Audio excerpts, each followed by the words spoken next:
This is the NBA on Peacock. These are the 2026 NBA playoffs, presented by Google. Tonight, it's Game 2 as the Toronto Raptors visit the Cleveland Cavaliers. Brought to you by Kia. This is night 3 of the NBA playoffs, and we welcome you to a raucous Rocket Arena for the 5th-seeded Toronto Raptors and the 4th-seeded Cleveland Cavaliers. Game 2 of their first-round series, with Cleveland victors by 13 points, 126-113 in Game 1 on Saturday afternoon. Hi, everyone. Great to have you tuned in for our coverage tonight of the NBA playoffs on NBC and Peacock. With Robbie Hummel, I'm Mark Followell, and we've seen the fusion of Donovan Mitchell and James Harden as a starting backcourt for the Cavaliers go very smoothly. But let's face it, Robbie, it was done for this time of the season, and they got out to a very clean start in this playoff race Saturday. Well, just so impressive to see the way that these two superstars have been able to gel their games and done so quickly. You think about the trade deadline only 2 months ago, but the synergy between these two, Donovan Mitchell with another 30-point game in a Game 1, but it's James Harden setting the table, playing pick and roll. You can play Mitchell on or off the ball, but it's Mitchell finding Harden as well. Harden, 22 points, 10 assists. Those two absolutely spectacular in a Game 1 that saw Cleveland's offense look as good as anybody you're going to see in the NBA. Their numbers: 32 points and 4 assists for Mitchell, 22 points, 10 dimes for James Harden. The two scored or assisted on 32 of Cleveland's 44 made field goals, so they accounted for 73% of the offense for the Cavaliers. Meanwhile, for the Toronto Raptors, they built a 46-win season on the strength of many things, including offense and Brandon Ingram and being the best fast break team in the league, and they fell short in both of those areas. And certainly their defense has to help their offense. That's got to be one of those deals where, with as good as Toronto has been at getting out and running in the open floor, it's got to be more of a part of Game 2. Only 3 fast break points in Game 1. As for Brandon Ingram, he's got to be more assertive. Dean Wade did a really nice job in that first game. The top blocking, what's the adjustment determined? We will see. And we will also see tonight how Scotty Barnes plays in this game. Scotty Barnes, just a moment ago, caught up with the third member of our crew, Chris Mannix. Well, Scotty, close game in the first half on Saturday, got away from you in the second. What have you learned from watching film the last couple of days? We just wasn't ourselves. Go out there, play better, play harder, play smarter, find ways to get better shots, better quality looks. We'll do ourselves a good job. You got off to a great start in that first quarter, 9 points. What do you have to do to get back to playing like that? I could have did way better, to be honest. Keep playing with force, keep moving the ball, keep getting my teammates the ball, rebound the ball, push it, transition.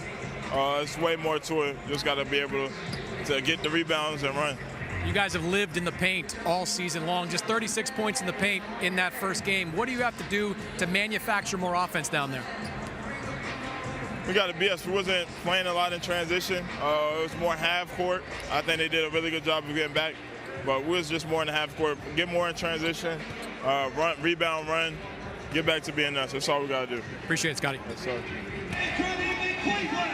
Chris, that was a great interview. If there's any doubt, I think you just saw the fans in Cleveland are ready. Jared Allen's got a lot of friends here that wanted a little bit of FaceTime here. Well, total pros on NBC. We handled that like champions right there. Well, and we're really looking forward to this game tonight. It is 45, Donovan Mitchell!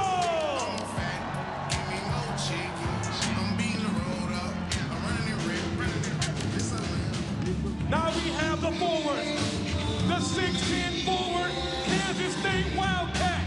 He is relentless on D. Make some noise for Dean Wade!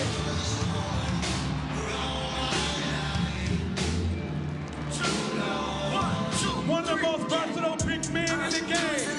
The 6'11" forward out of USC, Evan Mobley!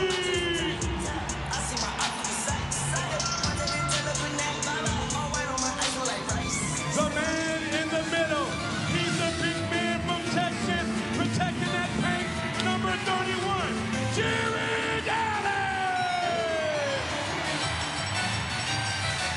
Your Cavaliers are led by head coach Kenny Atkinson, 58 years old, former NBA Coach of the Year, the head coach for the Cavaliers. And his lineup will take the floor for the tip-off against Toronto. Right after this, this is the NBA playoffs on NBC.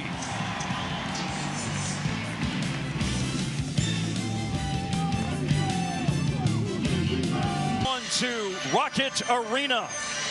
Their slogan this year in Cleveland has been to let them know. And that's what they hope to do again tonight in Game 2 as the Toronto Raptors look for a bounce back.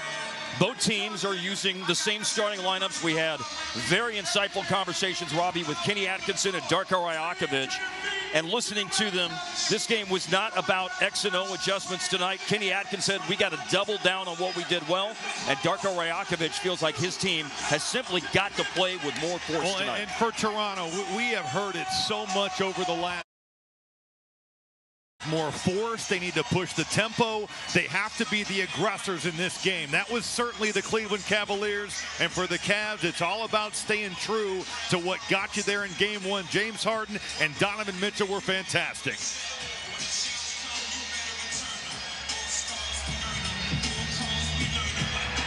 James Capers throws the jump ball skyward, and a meeting between Jared Allen and Jakob Poeltl.